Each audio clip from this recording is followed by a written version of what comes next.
Prologue 1. Maria, my childhood sweetheart who had always treated me with cold indifference, suddenly showed up at the door of my classroom. She was wearing a preppy-style dress, her gaze occasionally drifting in this direction, as if she were waiting for someone. When her eyes glanced over here, my heart leapt with excitement. It was obvious. She was here for me. However, just as I was about to go over and talk to her, a figure moved faster than me. Makoto, with a calm face, walked straight past. With just one look, Maria's face lit up with joy, and she eagerly trotted after him. My footsteps froze in place. At that moment, bullet comments popped up out of thin air, mocking me. What's this male supporting role even thinking? How could you possibly compare to the protagonist Makoto? An ordinary, overconfident man like you. Better not embarrass yourself. The next bullet comment followed. This male supporting role is a complete clown. Later he'll confess to the second female lead, Maria, only to be instantly rejected and slapped in the face on the spot. I was speechless. I fucking know already. How the hell could I still give her the chance to confess? I'm not stupid. Prologue 2. When people saw the fragile female supporting role setting up a stall on the street, everyone thought I would surely swoop in to redeem her broken self. Instead, drooling, I walked straight up and said, 1 order of grilled noodles, no chili. Grilled noodles refers to a type of snack where cold noodles are placed on an iron plate or charcoal fire to be grilled, and then eaten with added seasonings, she replied. All right, for the next 3 months, I said. 1 order of grilled noodles, no chili, she replied.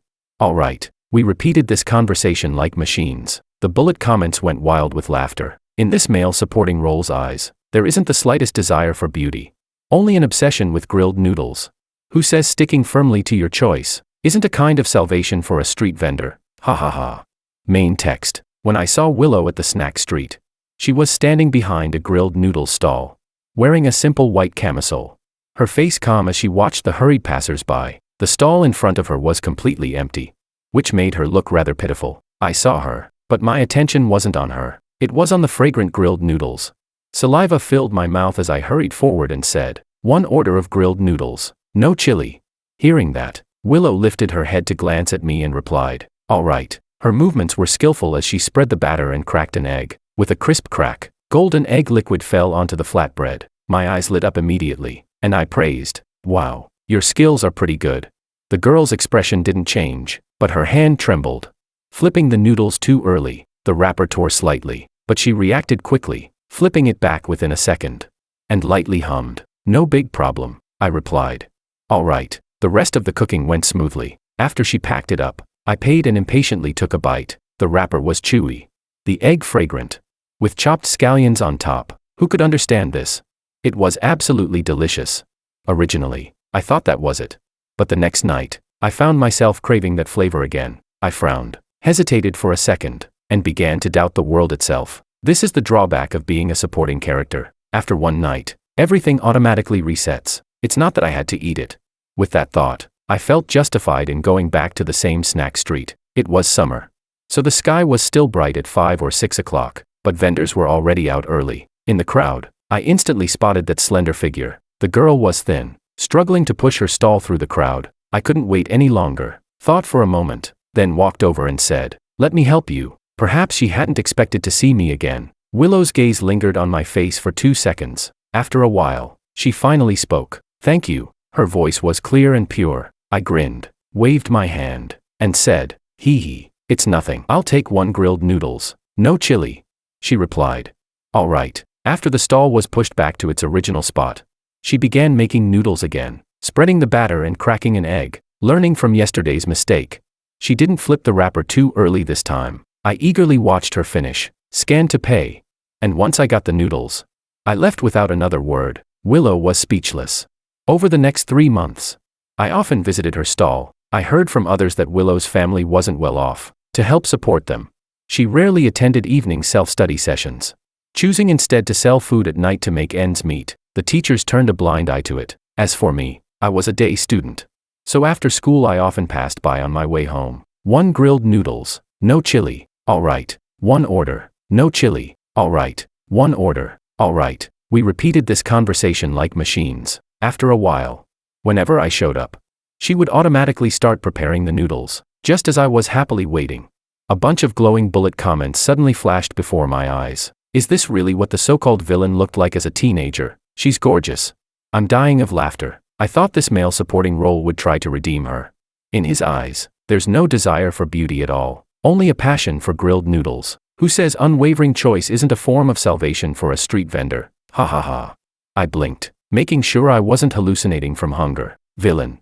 I looked at Willow again. The girl lowered her head, seriously checking the state of the noodles. Her brows and eyes were cool and distant, partly hidden under her air bangs, adding a faint sense of aloofness. Sensing my gaze, her hand paused. She looked up, her clear eyes shining brightly. I was speechless. Chapter 3. It was only then that I realized, for a girl selling grilled noodles, Willow was far too beautiful. Her eyes were long and narrow, with a small red mole beneath them, adding a touch of seductive charm to her otherwise cool demeanor. She did look a bit like a female villain, but the grilled noodles she made were ridiculously delicious. Smelling the fragrance wafting through the air, I swallowed my saliva and eagerly asked while staring at the noodles, when will they be ready? The bullet comments burst into chatter. Ha ha ha. The villain's flirtatious glance wasted on a blind man. That's how our foodie is, he loves beauties, but food always wins. Another comment popped up. This male supporting role is unbelievable. Who eats grilled noodles for 3 months straight?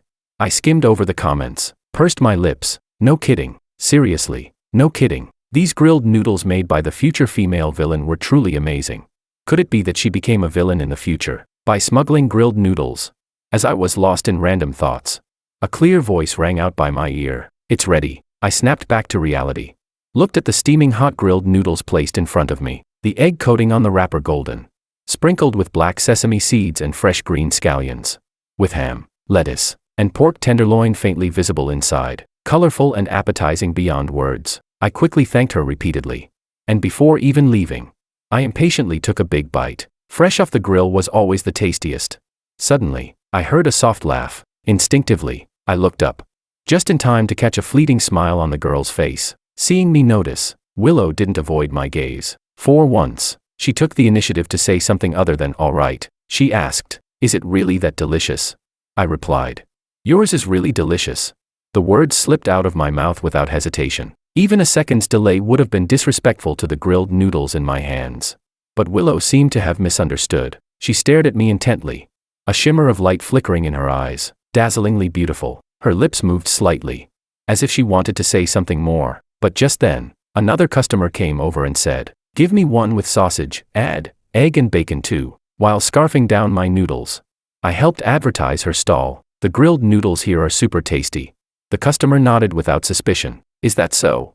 Seeing that there were already people at her stall, other passers-by also gathered over. Gradually, more and more customers came to buy. Satisfied, I retreated. Mission accomplished. But I didn't notice. The girl busy spreading the batter looked up again, only to find that I had disappeared into the crowd. Her gaze dimmed quietly. Chapter 4. I didn't take the matter to heart. The next day, I went to school as usual. During a break, I went to get some water and happened to run into Willow. I thought for a moment and pretended not to recognize her. After all, when she sold grilled noodles outside, she always wore a mask. Surely she didn't want her classmates to recognize her at school. So, I walked past her naturally. But Willow's steps faltered slightly. Bullet comments flashed in front of me again. Did Willow just want to say something?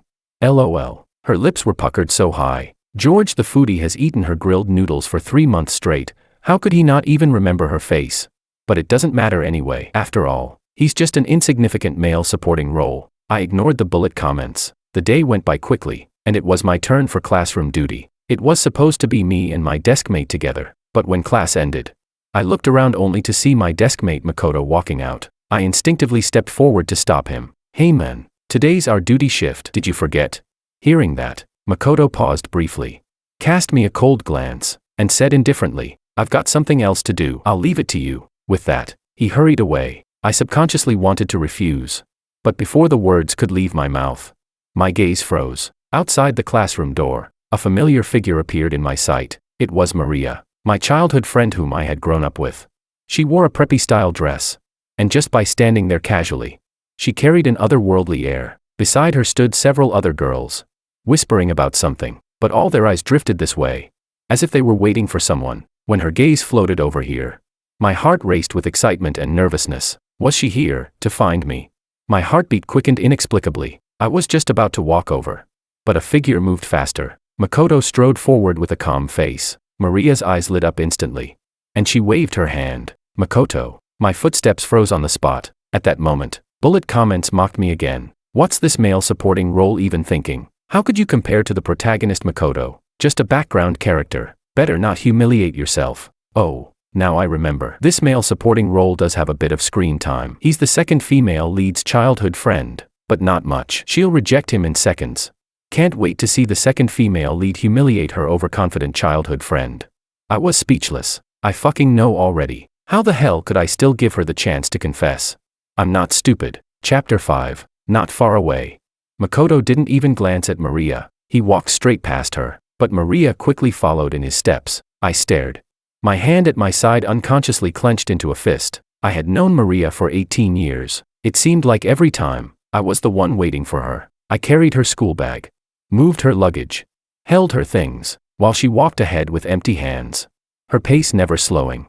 Impatiently urging, "Hurry up." I would grin foolishly at her, and trot along behind. Back then, I didn't know how to express liking someone. I only knew what online relationship bloggers said, that boys should show gentlemanly manners to girls, gifts, a sense of ceremony, emotional value, all maxed out, at that age of youthful awakening. It was so easy to blindly accept advice without questioning it, but in all these years, I had never seen that look on her face before, so cautious, so expectant, urgent, joyful. Liking someone, after all, is hard to hide. One glance is enough to give it away. I lowered my head. It was impossible not to feel disappointed. Silently, I turned back to the classroom. Today I'd need 2 portions of grilled noodles to comfort my wounded heart.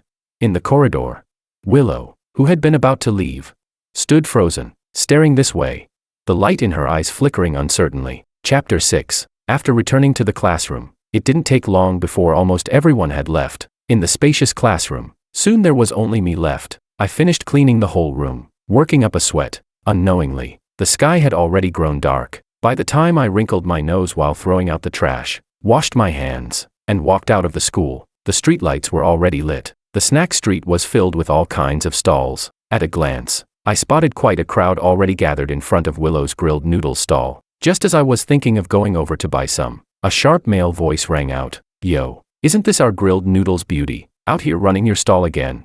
Hey, let me tell you guys, her family is dirt poor. I bet all this stuff isn't any good. Eat it and you'll probably end up with diarrhea." A few boys in school uniforms laughed as they grabbed at the food on the stall and tossed things around. One of them even kicked the cart. With a loud bang, the ketchup bottle fell to the ground and splattered everywhere. The passers-by quickly backed away. Within just a few minutes, the area around the stall cleared out, leaving it conspicuously isolated. Willow stood behind her stall, her expression cold. The group finished causing trouble but didn't leave. They deliberately sat down at another nearby barbecue stall to watch the show. The bullet comments exploded. People typed furiously. "These guys are awful. Just because Willow wouldn't let them copy answers during the exam, they're pulling this kind of stunt." Sigh. I don't think Willow can keep running her stall like this. Life will only get harder from now on. My mood was already bad, and this only made it worse. Furious, I wanted to rush forward, but then I thought again, alone, I probably wouldn't stand a chance. I glanced around, then randomly grabbed a few passers-by and pleaded.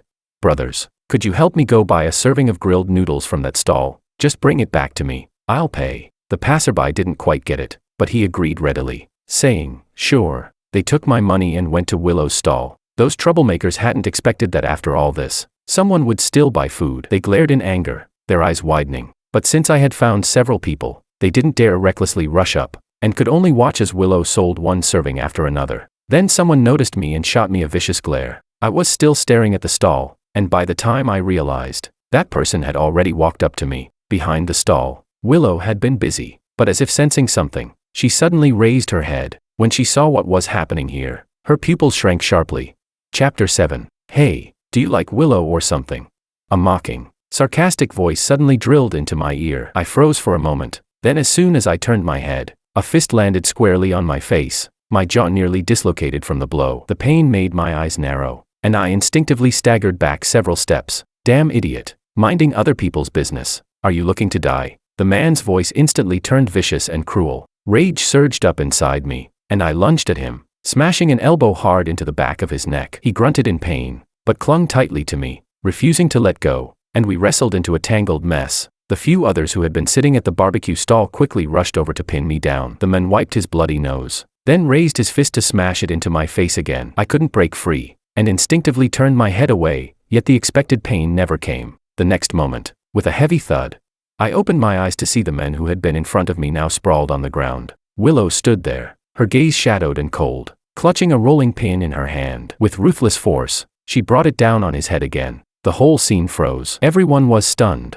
Passers-by stopped to watch. Some even pulled out their phones to record. The gang finally reacted. One thug rushed forward and yanked Willow's ponytail, while another raised his hand to slap her. Just as I struggled with all my strength, someone shouted from a distance, "Already called the police." At those words, the group instantly panicked. They spat out a vicious threat, "Just you wait."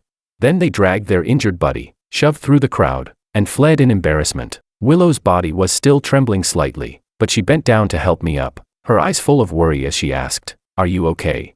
I quickly scanned her from head to toe to confirm she wasn't hurt, then gave a low grunt. "I'm fine. How about you?"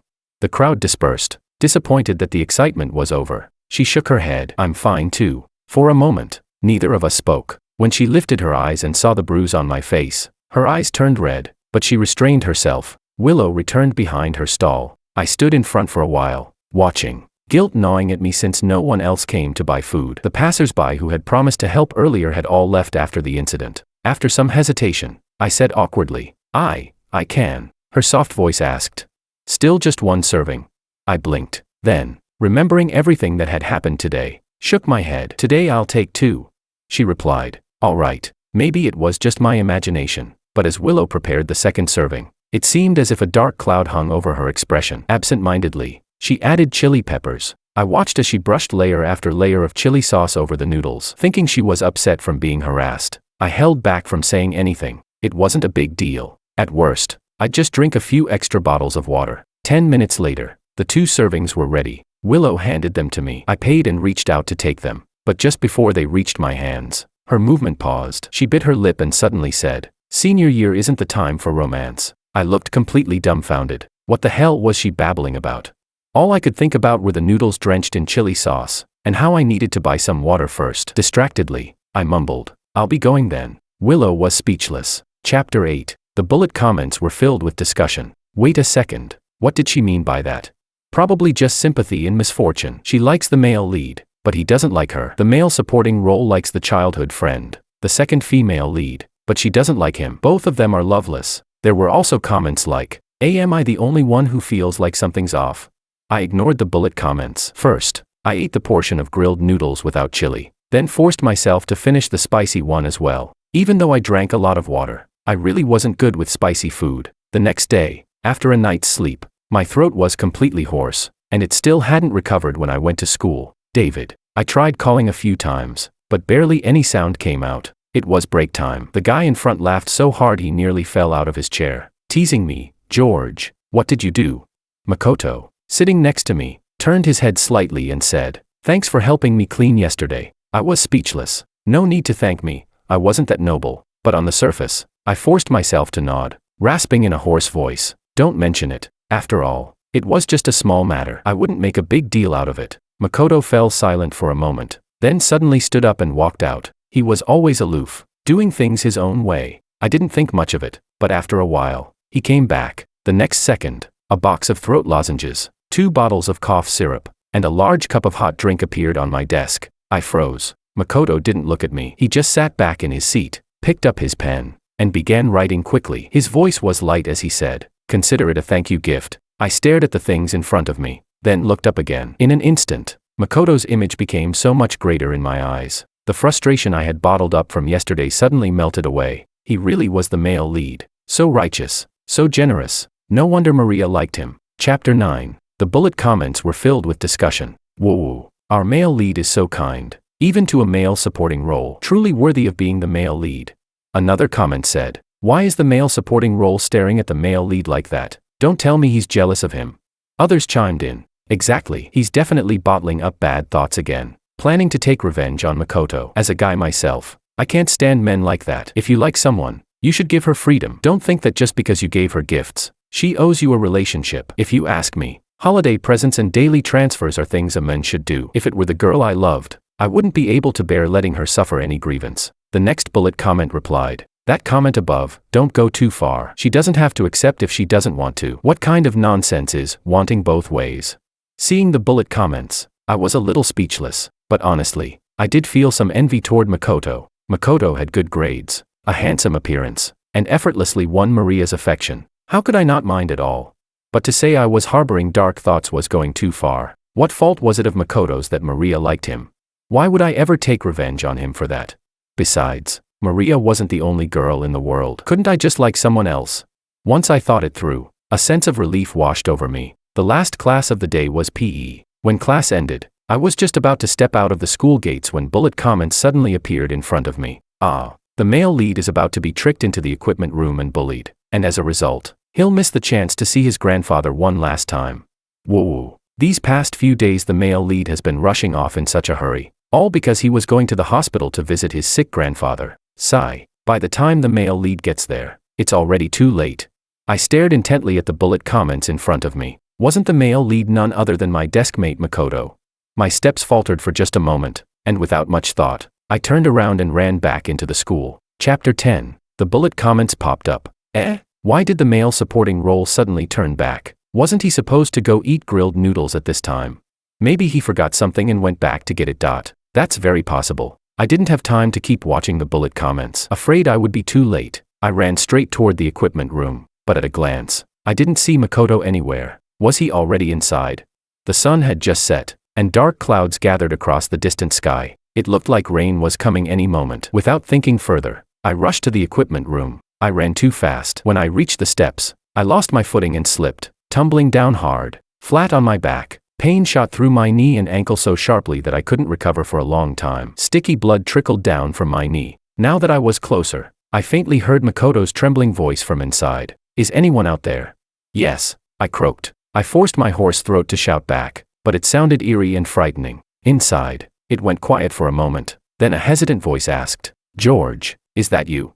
I nodded, then realized he couldn't see me. Feeling foolish, I forced myself up and limped over to pull open the equipment room door. As the door swung open, a strong smell of plastic and earth rushed out. I looked up to see Makoto crouched in the corner. Hearing the noise, he lifted his head. That was when I realized how pale his face was. Cold sweat dripping from his temple as if he were enduring some great pain. The bullet comments came again. The male lead has claustrophobia. No wonder he looks so bad. Poor male lead. But it's okay. The bright sunshine heroine is about to arrive. Wow. The male supporting role really came to help the male lead. He's actually not a bad guy after all. Claustrophobia. I frowned, limping toward Makoto and asked tentatively, Are you okay? He forced a weak smile. I'm fine, thank you. With that, he struggled to his feet, staggering toward the door. I knew he was heading to see his grandfather, so I didn't stop him. Just then, hurried footsteps echoed from afar, more than one pair. Two girls appeared at the entrance of the equipment room. One I had never seen before, but she was stunningly beautiful. That must have been Freya, the female lead mentioned in the bullet comments. The other was someone I knew well, Maria. Both of them spoke at almost the same time. Makoto, are you okay? Makoto frowned, waving his hand as he tried to push himself forward. But before he could take a few steps, he suddenly collapsed forward, losing consciousness. The two girls panicked. Freya rushed to support him, clumsily lifting him and urging, Let's get him to the hospital. Maria quickly moved to hold up his other arm. I opened my mouth to call her, but my throat failed me. All that came out was a raspy breath. Maria. It seemed she heard something, because Maria glanced back. But at that exact moment, thunder cracked loudly across the sky. Before I could try again, Maria turned away and said, Don't get caught in the rain. Let's hurry. Freya replied, Okay. Their figures quickly disappeared into the misty rain. Chapter 11. The bullet comments scrolled by. Why do I feel like the male supporting role is so pitiful? He clearly came to save the male lead, but everyone ignored him. Well, that's how it is. He's not the protagonist, so he doesn't have the protagonist's halo. Another bullet comment said, I bet Willow will hear the news and rush to the hospital to see the male lead too. Today George probably won't get to eat any grilled noodles. I hadn't felt sad at first, but when I saw that last comment, I suddenly couldn't hold it in. Was I really that miserable?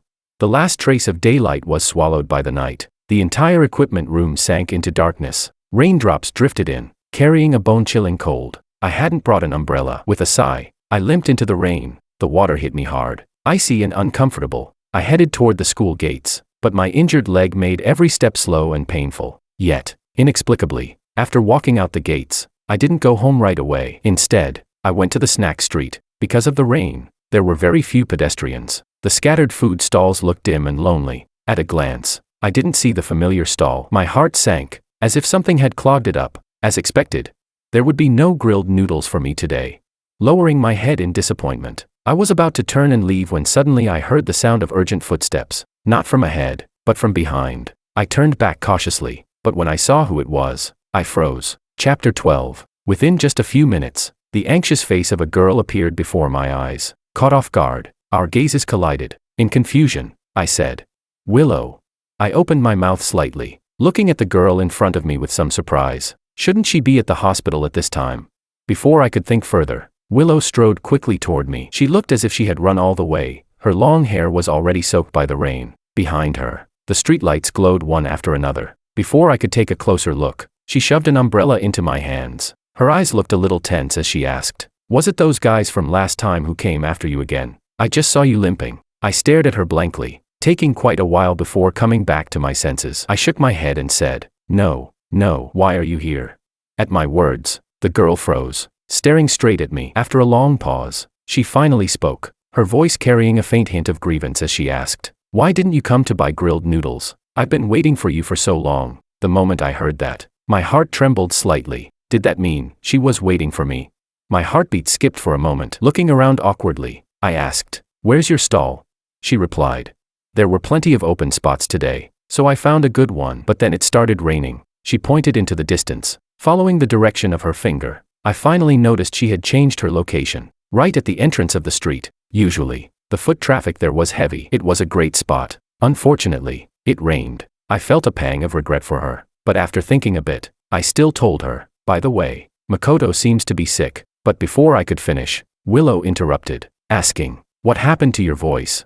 At that, I looked at her helplessly. The bullet comments burst out. Ha ha ha. Willow's face full of concern. If only she knew she's the culprit.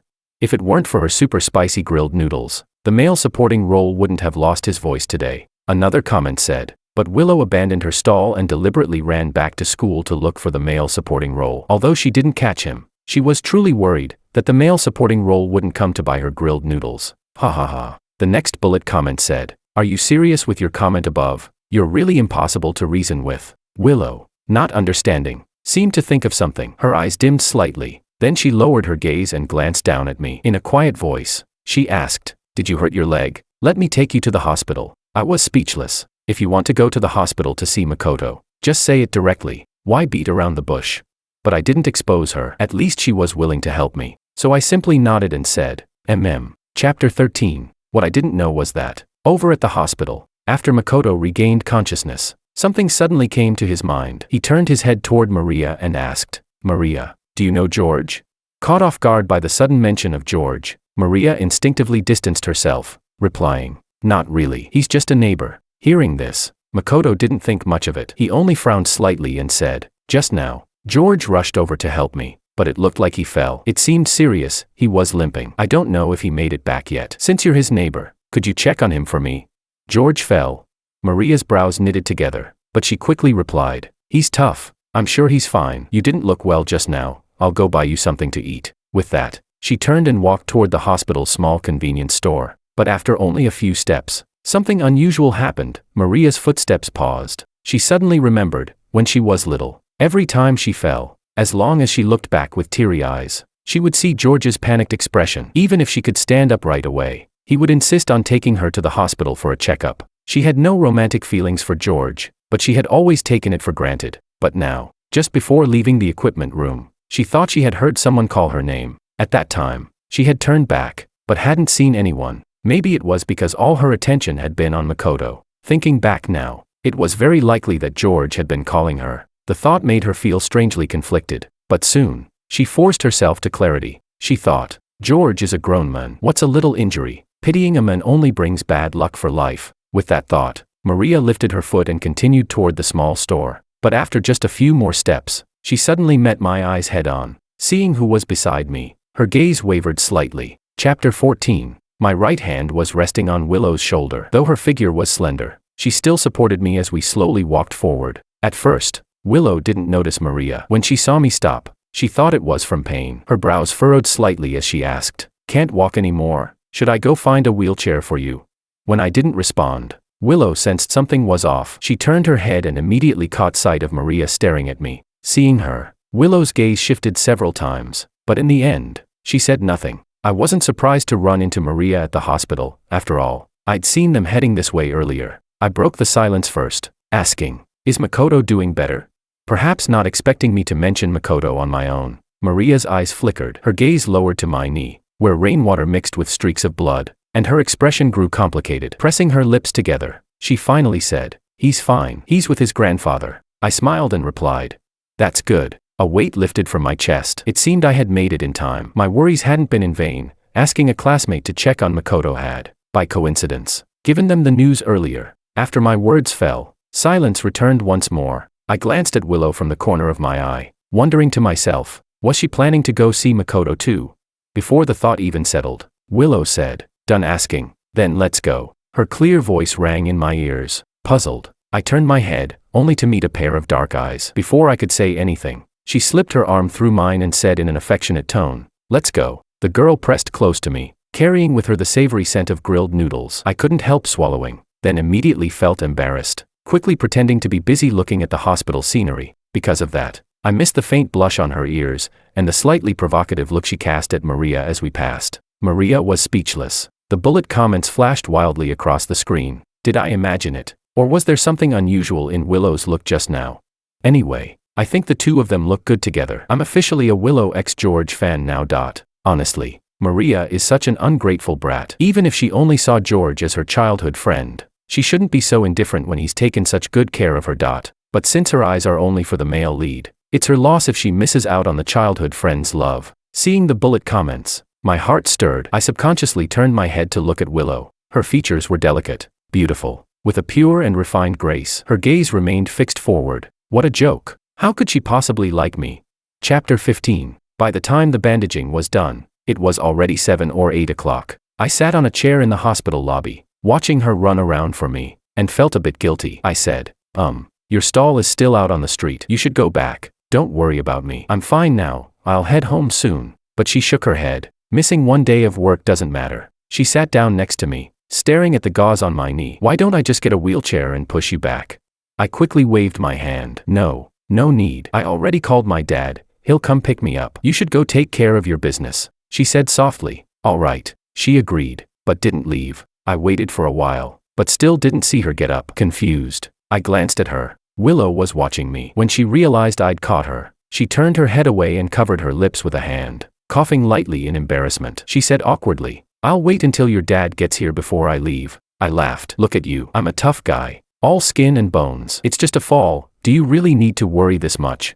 But she countered, "So men don't need to be cared for. Men get hurt too. Men need a sense of security too. Everyone has flesh and blood. Why should men's feelings be ignored?" I was momentarily speechless, my heart pounding wildly. Chapter 16. After that night, my relationship with Willow advanced rapidly. After school, I eagerly went to her stall. 1 serving of grilled noodles. No chili. "Got it," Willow answered as usual, but when I received it, I weighed it in my hands and suddenly felt it was unusually heavy. Looking down, I realized the noodles were a double portion, and the ingredients inside were doubled too. There weren't many customers at the stall. When she saw I wasn't eating, Willow frowned slightly. "What's wrong?" Hearing her voice, I came back to my senses, looking at the grilled noodles in my hands, then at Willow. I couldn't hold it in anymore and asked, "Should I pay you for 2 servings? For a moment, Willow froze, her expression blank. After a pause, she forced out, "No need." My hand slipped today. I added too much. The bullet comments scrolled by. Ha ha ha. The villainess is finally expressing her feelings in such a subtle way, but this clueless foodie didn't get it at all. Who on earth accidentally doubles the portion? She can't hide her feelings anymore. The next one read. The male supporting role doesn't talk, he'll just insist on paying. I saw her cheeks flush crimson, and my heart suddenly pounded fast, my breathing quickening with it. I said, "Thank you, I really like it." "Speaking of what I like, would you be willing to?" The next second, she blurted out, Yes, I like you too." The snack street was crowded and noisy, but in that instant, it felt as if time had stopped. I stared blankly upward, meeting her earnest eyes across the stall, and then, boom. It was as if fireworks exploded in my mind. Chapter 17. I was almost at a loss. But seeing my expression, she chuckled and said, "Hurry up and eat, or it'll get cold." "All right," I replied. I picked up a piece and put it in my mouth, chewing. One bite, then I glanced at her, another bite, then I looked at her again. Willow noticed, and the smile at the corner of her lips deepened. She asked, "Want another serving? Free for my boyfriend." Since childhood, I was never the type to take advantage. Without hesitation, I pulled out 200 yuan and said, "No need, I've got money, I can cover your whole stall." Willow laughed. "All right then." The bullet comments flared up. "Ahahaha. Spread the word, the villainess was bought for 200 yuan. Not gonna lie, even if the plot is a little different from the original, I love this. The male supporting role and the villainess actually look good together." Another comment said, "Was the villainess supposed to like the male lead? Why is she suddenly into the male supporting role?" Dazed, I stared at the bullet comments, feeling like I was dreaming. I actually ended up with the villainess.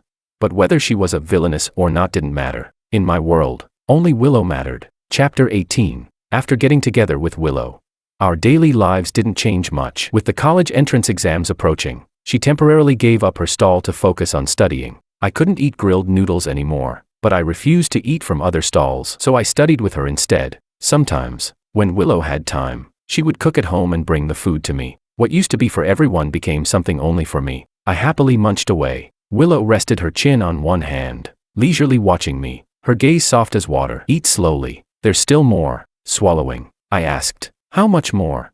Her eyes sparkled with amusement as she said, "As much as you can eat, there will be that much." Chapter 19. Later, the college entrance exams ended. I was admitted to University A. Although Willow didn't get into University A, she was accepted into a good school in the same city as mine. I made a point to ask around and found out Makoto had gone south, and Maria had also gone to study there. When I mentioned this, I couldn't help but watch Willow's expression, and tentatively asked, "Willow, do you know Makoto?" "I should tell you, he was quite the star at our school," she replied. Turning her head, as if knowing what I was thinking. She didn't hide anything. "He helped me once before. If he ever needs my help, I'll return the favor." But I can distinguish between gratitude and love. Gratitude is basic decency, but it never means offering myself in return. Her expression was serious as she spoke, her clear gaze falling straight on me. Then, suddenly standing on tiptoe, she kissed me. "He's a good person, but so are you. You're kind, brave, and sincere. Don't belittle yourself." My heart trembled. Staring at her in a daze, I suddenly smiled knowingly, lowered my head, and kissed her lips. "Thank you." After the kiss, I pinched her cheek and was about to leave, but she hooked her arm around my neck. Her voice turned alluring as she whispered, "Something just passed over my lips. I didn't see clearly." "Do it again." The bullet comments went wild. "Ah, too sweet. I'm waving the flag for the grilled noodles couple. I'm a premium member. Let me watch first. I want the full process." Chapter 20. College life was busy and fulfilling. I heard that Makoto didn't end up with either Freya or Maria. He devoted himself to medical research, determined to develop a special medicine to treat the same illness his grandfather had suffered from. Maria stayed by his side all along, but their relationship never progressed further. But I no longer cared. I was busy building my own business. Of course, not in the grilled noodles trade. I majored in artificial intelligence, and the intelligent program I developed became a nationwide sensation as soon as it launched. Still, when I came home, I could always eat the grilled noodles Willow made just for me. Smelling the aroma as I entered the house, I wrapped her in my arms. Looking at the noodles simmering in the pot, I couldn't stop drooling. I praised, "Yours are still the best." Willow's lips curved slightly as she replied, After dinner, her soul-stirring, seductive gaze fell upon me. I immediately sensed trouble and quickly said I needed to work late. But the next second, she straddled my lap, lightly biting her finger. With eyes full of alluring charm, she whispered, "You're full. Now it's my turn to eat." Life was simple and ordinary, yet it was the very dream Willow had once longed for endlessly. A life she thought she could never reach.